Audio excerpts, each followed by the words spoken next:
המקום שהשיר הזה לקח אותי אליו. בין היתר, כי כשאדם כותב שירים, במיוחד כשאישה כותבת, שירים היא כותבת את עצמה. אבל כשאנשים קוראים שירים, ובין גם אנשים, אנחנו מחפשים את עצמנו. אז אני רוצה לומר איפה אני מוצאת את עצמי בשיר, והשיר שבחרתי הוא 110 דציבל. ושלו, הוא השיר, הוא בעמוד 59, השעה שנקרא ייקוב הדין את העיניים. בא לי לפתוח את הפה, ושתצא ממנו עוד אחת, ומהפה שלה תצא עוד אני אחת, וממנה עוד אני, וככה עד שבסוף תצא אחת ממש מקולפת ודקה, אבל גבוהה. וכל אחת שתצא תהיה עוד יותר דקה, ועוד יותר גבוהה. וכל זה יקרה בביש, מהר כמו איזה אבטר, וזה יפחיד נורא. כמו שפעם היית פותח קופסה וקופץ ממנה ליצן, וזה מבהיל נורא. ואז ההיא האחרונה תפתח את הפה ותצא ממני איזו שאגה. כזאת אבטונלית, פרוגרסיבית במיוחד, ב-110 דציבל, שיתעורר ממנה כל העולם. ויסתכלו עליי, וישמעו מה שאני אומרת. שכואב לי, ושאני כאן, ואני זקוקה לאהבה. שיתקרבו קצת, ולא יפחדו. אני אעמוד שם חזקה עם פרמשתק בולט, ולא יהיה צורך להחזיק את מה שיעוף או יתמוטט או יתפרק ממני, ויוכלו לראות לי את הברזלים של התפסנות מתחת לבטוח. ובאופן עקרוני,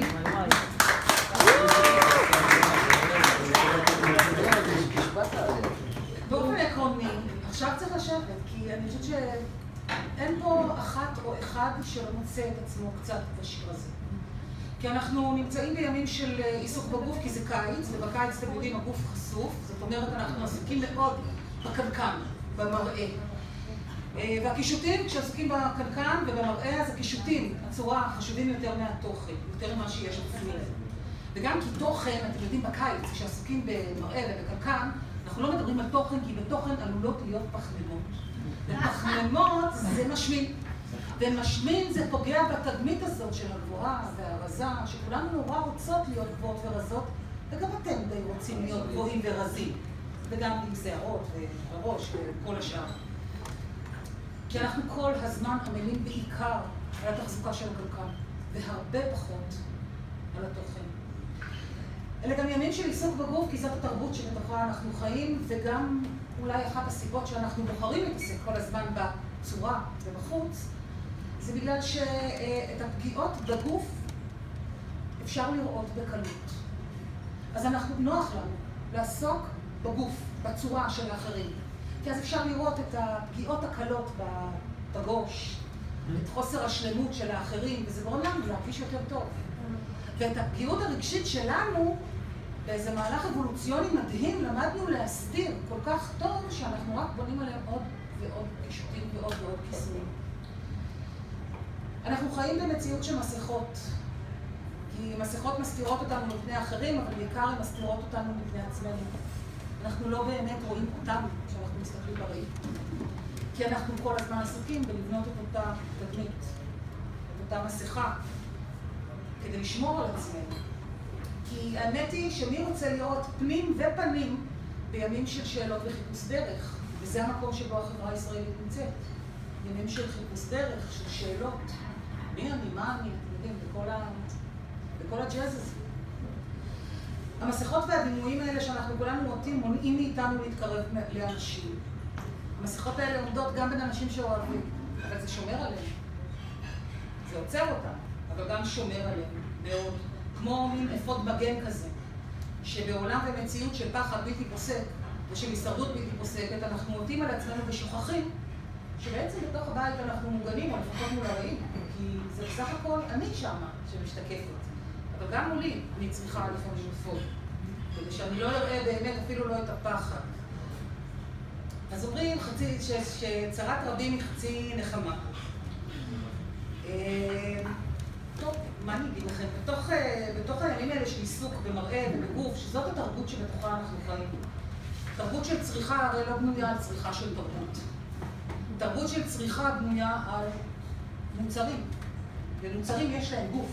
ובדרך כלל התוכן שלהם פחות חשוב. או לפחות הוא בוודאי מתקלה ובמהירות גדולה, כדי שנוכל ונצטרך לרכוש עוד מוצרים, כי אחרת איזו מתרבות צריכה זאת. ולעומת זאת, תרבות של פנים ושל נפש היא תרבות שנשארת. אפשר לעשות בה עוד ועוד, בספר אפשר לקרוא בו שוב ושוב ובשיר ולמצוא עוד ועוד ועוד, וכל פעם תוכן חדש ואני חדש, או אני ישן, ולגלות את עצמנו שוב, אבל אז לא נצטרך לקנות עוד. אז אנחנו עסוקים במראה ועסוקים במה שמספרים לנו שאנחנו צריכים לעשות, שזה הקנקן. ואז באה התרצה, ובתוך כל המציאות הזאת צועקת בקול של 110 דציבל, שבתור מי שבא מרדיו יכולה להגיד לכם, זה חזק, מאוד חזק. וכמו שאתם מכירים את תרצה, גם כשהיא מדברת בשקט, זה מאוד חזק. והיא זועקת בעצם את השקר הזה, שבתוכו אנחנו חיים. אבל היא לא מדברת עליי, היא לא מדברת עליכם, היא מדברת על עצמה. ובדרך שבה בו היא חושפת את עצמה, חושפת אותנו, אותי. כשאני קוראת 110 דציבל, אני לא יכולה להמשיך ולהתעסק רק במסכות, כי מאחוריהן מסתתרת הפגיעות שכולנו מרגישים אותה. אז כשאישה מודרנית כמו תרצה, חזקה ויוצרת ומלאה יצרים, גדלה כמו בבושקה, של אני ועוד אני ועוד אני, אבל גם יודעת, ויודעת שמתחת לכל שכבה מסתתרת עוד שכבה. ובסוף, אם היא תמשיך לקלף, היא תמצא את עצמה, אז יש בזה משום הנחמה. אבל אתם יודעים שנחמת רבים היא גם, צרת רבים היא גם נחמת טיפשים. גם את זה אנחנו כולנו יודעים. כבר אין דבר שעטיפות ומסכות וקנקנים חוגגים יותר מאשר את הטיפשיות. של התעסקות בקנקנים ומסכות ועטיפות. כל המרשרשים והנוצצים. כי חוכמה היא תמיד דבר פשוט. החוכמה האמיתית היא מאוד פשוטה. לפעמים כשאני מלמדת, אז אני אומרת לאנשים, יש לכם משהו להגיד, אתם מסוגלים להגיד אותו בעד 5 מילים. ואם לא תוכלו לבטא אותו בעד 5 מילים, אז תחזרו הביתה ותחשבו מה באמת רציתם לומר.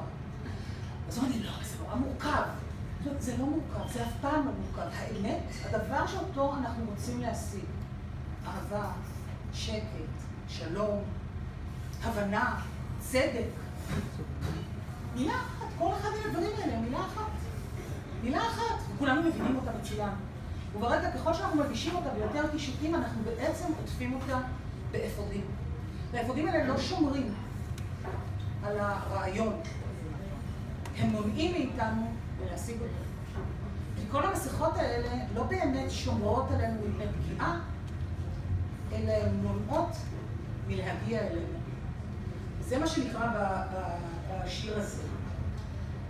אז יש בתרצה, איך אמרתם, ווליום פרוגרסיבי, אינטראקטיבי, מתפרץ, אוקיי? אבל בתוכו אני מוצאת את עצמי. אני חושבת שאנחנו מוצאות את עצמנו. אני חושבת שזה שיר עם אמירה מאוד פמיניסטית, כואבת. אבל הוא שיר מאוד פמיניסטי גם עבורכם הגברים, כי פמיניזם הוא לא של נשים. ואת זה חשוב לזכור.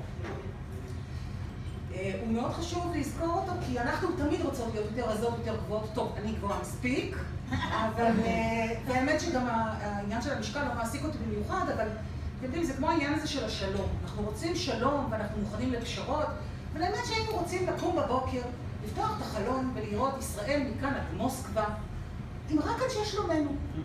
אם אנחנו שמאלנים אז שמאלנים, אם אנחנו ימנים אז ימנים, אם אנחנו במקרה אוהבי שירה מסוג מסוים, אז זה רק עם אוהבי שירה מהסוג הזה, אם אנחנו במקרה דתיים אז רק עם דתיים. זה מה שהיינו רוצים, לראות זה משכפול של עצמנו ובלי אף אחד שיפריע את התמונה היפה הזו. אבל גם זה סוג של הזיה, זה לא אמיתי. ואחד הדברים שתרצה אומרת, וזו אמירה מאוד פמיניסטית בשיר הזה, טוב, זה המקום שבגללו, דרך אגב, הבת שלי לא הגיעה היום לשמוע, זה המשפט, אני אעמוד שם חזקה עם פרמשתק בולט. עכשיו אלה מכם שלא יודעים, פרמשתק, גברי, זין, פין, אוקיי? כל אחד איך שמרגיש את האמירה הזו של המפתח. כי הפרמשתק בשיר הזה הוא מפתח. זה כאילו שמערכת ההגברה שבאמצעותה אפשר להגיע לאותם 110 דציבלים, להגיד את מי שאנחנו באמת, שישמעו אותנו ויראו אותנו באמת, המפתח אליה נמצא אצל גברים, אבל לא אצל כל גבר, אצל הגבר שעברו זקור. וכדי ללחוץ על הכפתור, גם אישה מודעת, עצמאית, ערה, צריכה איבר זכור. אבל לא יהיה אף פעם, כי היא אישה. אז אנחנו רוצות להיות גבוהות ורזות, גם אתם רוצים להיות גבוהים ורזים. אנחנו רוצות שישמעו אותנו ויראו אותנו, אבל רק כשאנחנו במיטבנו, ולא ברגעים של הפגיעות. ואנחנו מתארים לעצמנו עולם שבו יש מערכת הגברה שיש תמיד את הדבר שאין לנו, את אותו איבר שאין לנו, רק הוא יכול להפעיל אותה. המפתח שאין, לא יהיה לי, אף פעם, רק הוא יוכל להדליק את המערכת ולגרום לכם לשמוע אותי, לראות אותי. כמו שאמרתי לכם, תירצה כתבה את עצמה, אני קוראת אותי. כל אחד עם עצמו.